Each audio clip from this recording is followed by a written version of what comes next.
For Stadio, a qualification isn't just a qualification. It's more students inspired to reimagine their possibilities. With 5 faculties, 10 campuses and over 50 accredited qualifications, undergraduate and postgraduate studies, contact, distance and blended learning, we're transforming higher education into something that's truly multi-faculty, multi-campus and multi-mode. Stadio, a new vision in higher education. Bart, welkom. Yeah, okay. This is our last episode of how to plan your kids' career. We've been now at unions, we've been overseas, we've been at options, different options, study options for your kids. We've been to rugby academies. That is exploding into its own life. The only thing that remains is club rugby in South Africa. Club rugby in some areas like Gauteng, the Lions, the Bulls, Western Province I know is massive. That's basically your big hubs for club rugby. Where do the guy go? It's a difficult question. Not a lot of club players will eventually end up at a professional union. We know that Willem of the Bulls is claiming 180 players that comes from their club system. Not really true. But yeah, it's difficult. If a union doesn't invest in its club structures, you're not standing a chance, especially as under 20 kid. If there's no pathway between a club rugby and then your professional unions. I call again, and it's not SARU bashing. Over the last couple of weeks, because of the fact that we started, there's a lot of attention now on the academies and a lot of the explosion of new academies taking place. We started looking at how are the guys outside of South Africa doing it, and we don't always want to compare, but fact of the matter is they are better than us at it because they manage it better, and there's a better golden line from top to bottom if you just look at Europe. And it's easier if you go and look at probably the most successful academy club system from top to bottom is in Ireland. Yes, you only have 4 main provinces and they are all aligned with the national plan, but they are aligned. That's the short and long of it. They are aligned, and so are the academies, and they've got 4 academy leaders in each of these provinces that report directly to the high performance manager or rugby director in Ireland. So first and foremost, we need to get the guidance from the top right. So why are we sitting now and looking at an old SARU accreditation system that's not applied anymore? Why not? Why isn't it applied when it comes to academies? So that to me is the first issue that we have. So that the same goes with clubs. So what you say now that it's expected of the unions to fund and look after the clubs. Is that really the case? Is it supposed to be the union's responsibility, or is there supposed to be a 50-50 partnership between SARU, the union, and looking after the clubs? So again, that drive has got to come from the SARU high performance system. How do we get into clubs? We've had wonderful Gold Cup competitions over the last couple of years, and interestingly enough, it's never one of the major provinces that ruled the roost. It was Impala. We even had clubs from Eastern Province that really came very close in winning the trophy, etc. So there was good things coming from there, but again, it was isolated. It is clubs that were carried by initiatives out of the environment more than it was the union or SARU. So I want to see a much stronger influence. And from a discussion I had with one of our top universities in South Africa, feels exactly the same thing, that there's not a cohesion. It seems like SARU is expecting the Varsity Cup system now to just sort of take up the fallout that we have because of the lack of junior competitions, national competitions, and the change in contracting modules. It cannot happen. At best, if you are very lucky, you will end up with 40% of your professional players being able to do degree studies. So I'm looking for stronger leadership from the top to manage the process to the clubs as well. You cannot leave it for unions themselves. But you're looking for a miracle. But we're sitting with the situation that we're sitting. At the Bulls, Willem really does care for clubs.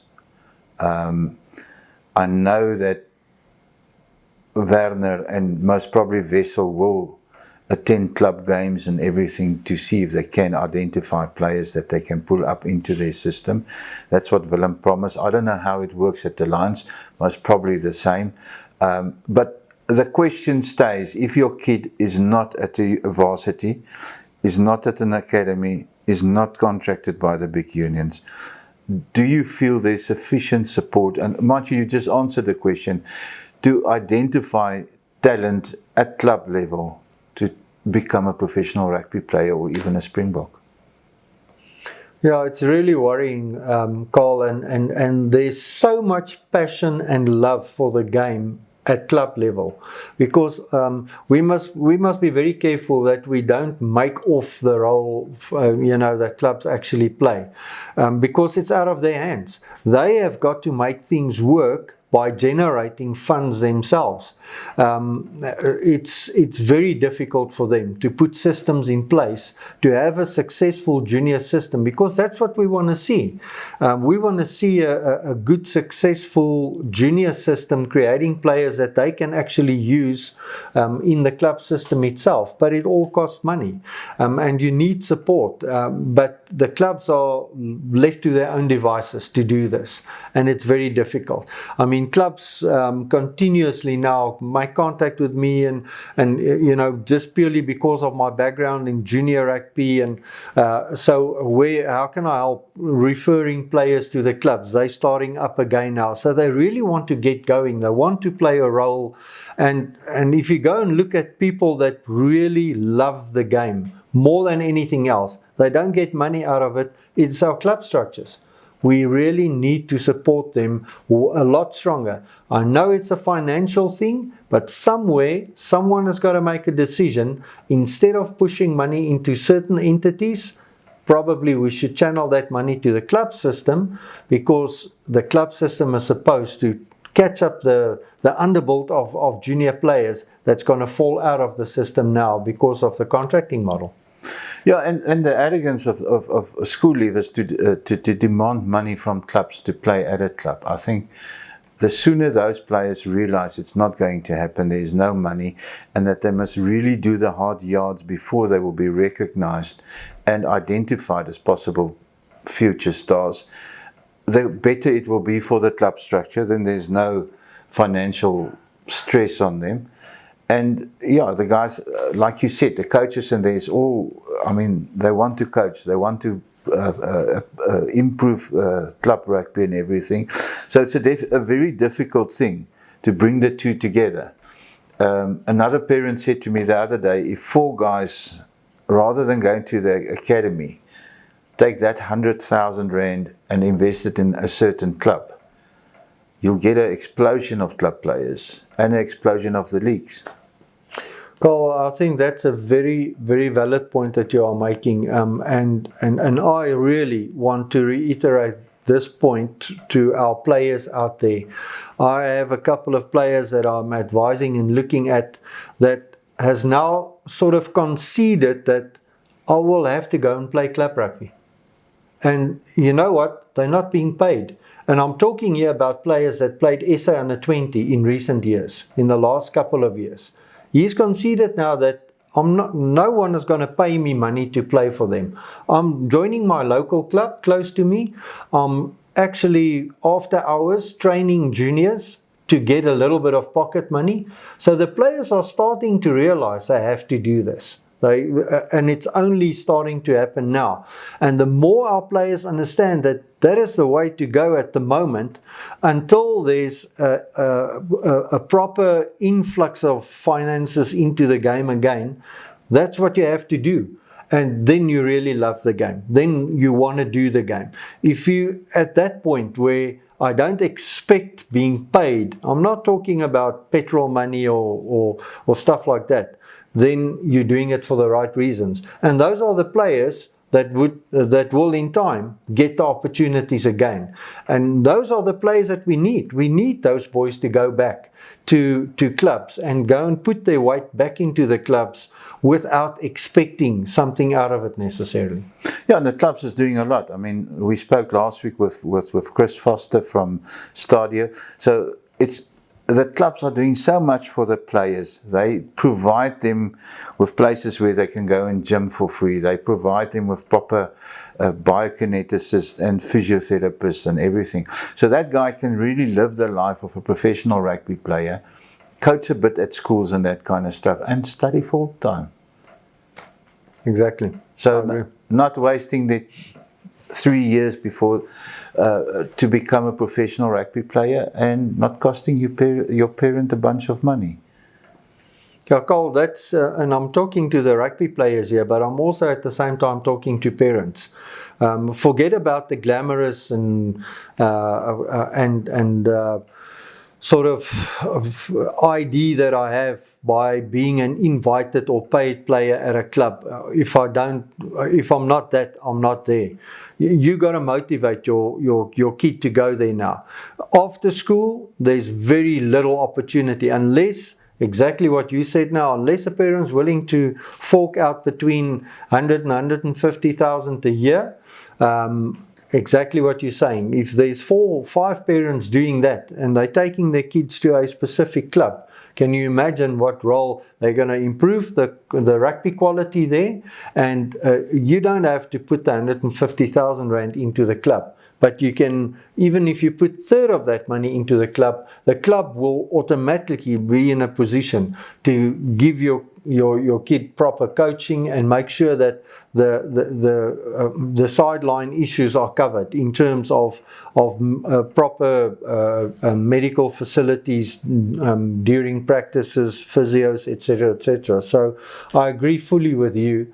I'm not banging academies here. I'm just saying that there's a very good rugby club structure in South Africa that's got to be revived. And everyone has got to play a role. We're bashing SARU now, yes, from their side, from the union side, but that goes for parents and players as well. Put your weight in, go back to a club in your area. There's a lot of players that will improve the rugby club rugby quality as well, and definitely give players opportunity to be promoted from there. Yeah, I won't advise them to go to the club in your area. Go and make a study. Go and visit 4 or 5 clubs. See what they're about. If you want to use club rugby as a pathway to professional rugby and to be identified, make sure you get at a proper club. At this stage, I would rather send my kid to play club rugby as to academies. We are visiting a few academies during the next 2 or 3 weeks that were willing that they accepted our challenge to go and see. But at this stage, I would rather take my kid to Naka, to Centurion, to Harlequins, and make him a professional player, support him and all that kind of stuff than I would do to an academy. That's just my opinion. Cole, we said it before, this is not academy knocking time. It's a question of a lot of the academies. Naka is one very good example. Every academy should have a direct link in the rugby society where he's located. That means with a club and with a union. We said it from the beginning. That should be part of the accreditation module, is that you should be accredited by or assisted by a local club as well. So if you have an academy in an area, you can actually cover 3 or 4 clubs, assist the clubs with improving their rugby, and also at the same time give the players proper opportunity. So then we're servicing both sides. Academies should not be an academy for making a business model work. So if they link up with the clubs, we're going to get where we want to get. Yeah, but I want to end off the series of programs of how to plan your kids' career. And yeah, I'm going to get a lot of hate mail and all that. If your kid was not contracted by one of the unions, the chance that he will proceed to become a Springbok is, let's call it 1 to 2%. You need to go to club structures, and with club structures I include the Varsity Cup. If you can get a bursary at the university, take it, it's for free. And that you're getting paid to play rugby. But you must be honest with yourself. If your kid is not contracted, it won't help to send him to a third-rated club overseas and says, my kid has got a contract overseas. It's not going to help him. It's not going to help him to go to 90% of the academies. If you really want to become a professional player, you'll have to go to a club and use those structures to become a better rugby player. But I'm sorry, we've come to a stage in South Africa where the opportunities to become a professional rugby player, and maybe rightfully so, is so limited that only the top kids will go through. And the parents must be honest with themselves and their kids. Now, Carl, it doesn't mean that you gotta lose your dream. That's not I think the idea. The idea is that you taking a different route, and that route is not going to be through if you go and look at the numbers of this, what a very small percentage in any case of contracted players eventually became Springboks, SA schools players. We've done that exercise, and the like. So you determine where you're going. It's about the route that you are taking and the work that you're willing to put in to that. And what you are saying is every avenue should be considered. Going to a club should be one of those avenues. And if it means that it's going to take you 3 or 4 years there, like it did in a Piwe Dianti, who wasn't good enough to play for his first team in his school, got to the university and only grew as a player during his university time, then you've got to do that. Don't think that if I did not get a contract immediately, I'm a goner. It's not going to work for me. Or played Craven Week or SA schools. You've got to keep on working. There's many examples of players that only really came a top player later in his career, especially in the early years, because they weren't paid to go a certain route. Then you've got to work harder and you've got to spend more time at it, whether it's at a university or whether it's at a club. That's as easy as that. So that's it. That's simple, but I think your message is worth a lot more than mine. I'm a bit negative about the future of junior rugby in South Africa. But thank you. I think we answered quite a lot of questions to parents and everybody. And if there's a parent outside that wants some more questions, you're more than welcome. You can contact either me or Bart. Thanks, Carl. Thank you.